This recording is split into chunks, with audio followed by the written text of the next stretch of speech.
Silent बा, कोनो बात नहीं है, साइलेंट बा।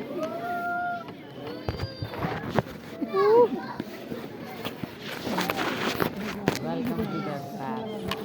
Thank you.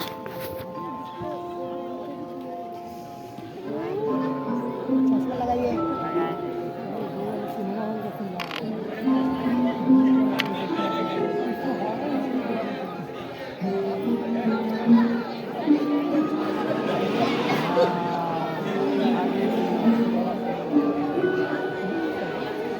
लग रहा है हम लोग उड़ रहे हैं।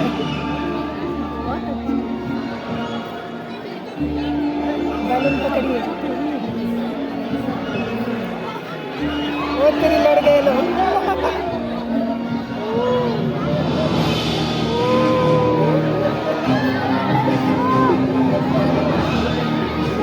इसमें लड़ जाएंगे लोग।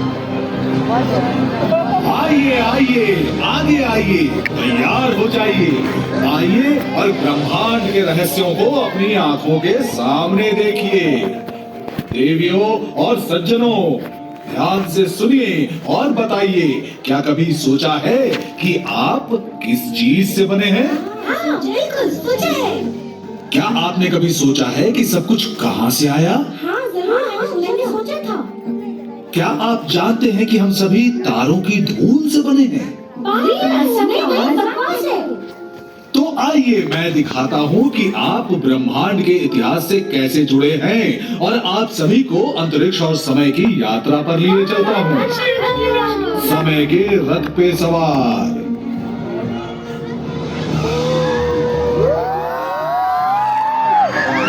आ गए सारे लोग, देवी और सज्जनों और बच्चों। हम ये पता लगाने जा रहे हैं कि सब कुछ कहां से आया। हम समय में पीछे जा रहे हैं, पृथ्वी के बनने से पहले, तारों के पहली बार चमकने से पहले, समय की बिल्कुल शुरुआत में। सावधानी से बैठे, कमर कस के।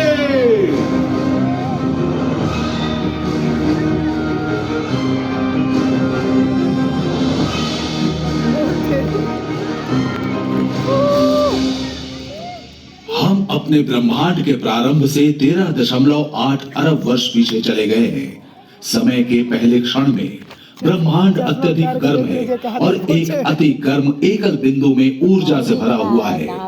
अचानक ब्रह्मांड का विस्तार हुआ। इस क्षण को हम बिग बैंग कहते हैं।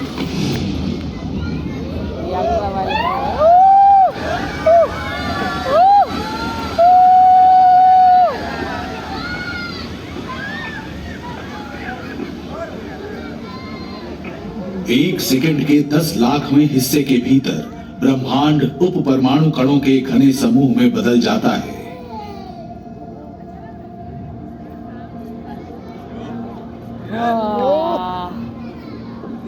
विस्तारित ब्रह्मांड अब 3 मिनट पुराना है और ऊर्जा संघनित हो रही है, जिससे हमारे आधुनिक ब्रह्मांड के निर्माण खंड बन रहे हैं। इलेक्ट्रॉन, न्यूट्रॉन और प्रोटॉन।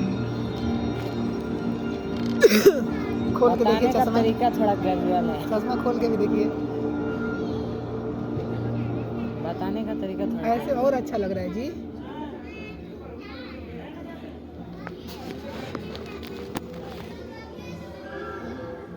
ब्रह्मांड अब 380,000 साल का हो गया है। इलेक्ट्रॉन कहे जाने वाले कण धीमे हो गए हैं और प्रोटॉन की ओर आकर्षित होने लगे हैं। प्रत्येक इलेक्ट्रॉन में ऋणात्मक आवेश होता है और हर प्रोटॉन में एक जैसा धनात्मक आवेश होता है।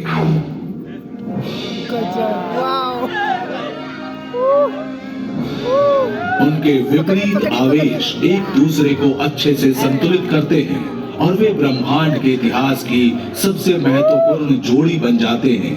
पहला परमाणु हाइड्रोजन। लगा था उड़े तो नहीं का। इलेक्ट्रॉनों को प्रोटॉन और न्यूट्रॉन के जोड़ों द्वारा भी पकड़ा जाता है और इससे पूरा होता है दूसरा सबसे सरल परमाणु हीलियम। ब्रह्मांड अब 50 करोड़ साल पुराना है और गर्म ऊर्जा का समूह शांत होकर ठंडे काले बादल में बदल गया है।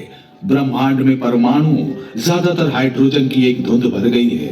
कोई आकाश गंगा नहीं, कोई तारा नहीं, ग्रह नहीं, कुछ है तो बस अंतरिक्ष में तैरते परमाणु। और गुरुत्वाकर्षण के अदृश्य अपरिहार्य प्रभावों के कारण हमारी कहानी यहीं समाप्त हो जाएगी। ओ, गुरुत्वाकर्षण क्या है? गुरुत्वाकर्षण एक अदृश्य शक्ति है जो द्रव्यमान वाली किसी भी वस्तु को हर दिशा में खींचती है।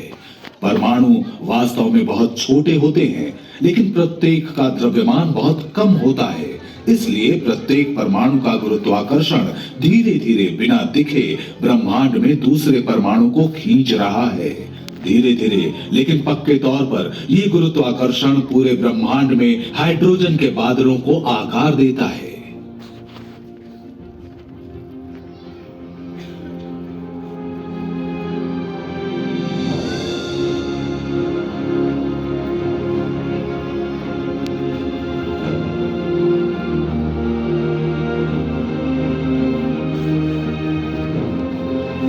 जैसे जैसे ज्यादा से ज्यादा परमाणु एक साथ एकत्रित होते हैं, वे विशाल घूमते बादलों प्रथम प्रोटो गैलेक्सी में बन जाते हैं।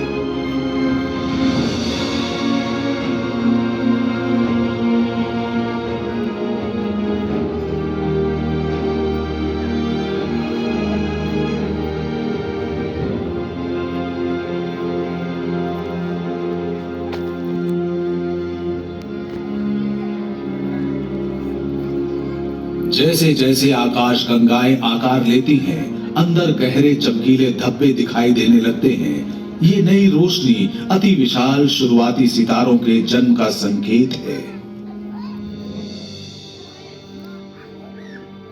प्रत्येक तारा अपनी जिंदगी ठंडी घूमती हाइड्रोजन की एक विशाल गेंद के रूप में शुरू करता है।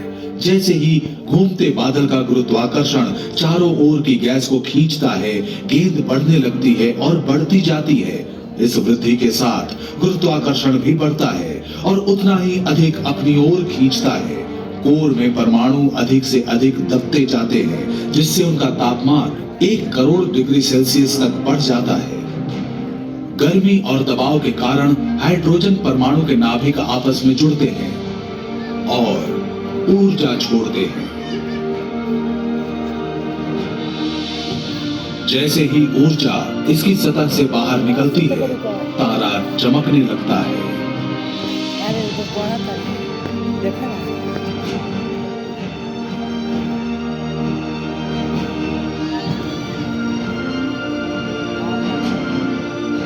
पकड़िए। नहीं पकड़ने चल जाएंगे।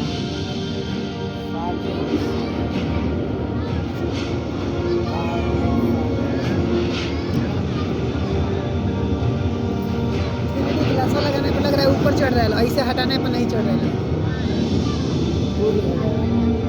हटा देने पे नहीं चढ़ रहा है।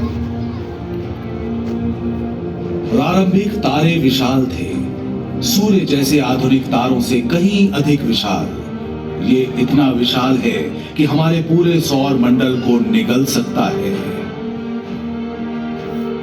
अगर तारे को आधा काटा जाए तो आप चमकते कोर के चारों ओर गर्म हाइड्रोजन प्लाज्मा की बाहरी परतों को घूमते हुए देखेंगे। कोर वो स्थान है जहां परमाणु संलयन प्रतिक्रिया द्वारा लगभग सारी गर्मी उत्पन्न की जाती है। परमाणु संलयन से तारा सिर्फ चमकता नहीं, बल्कि उसके अंदर कुछ नया बनता भी है।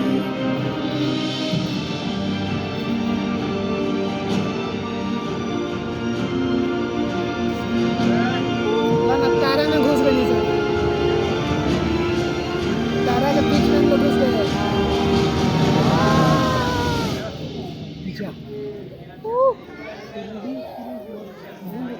देवियों और सज्जनों, आपके मनोरंजन के लिए क्या मैं परमाणु संलयन के चमत्कारों और रहस्यों को दिखाने वाला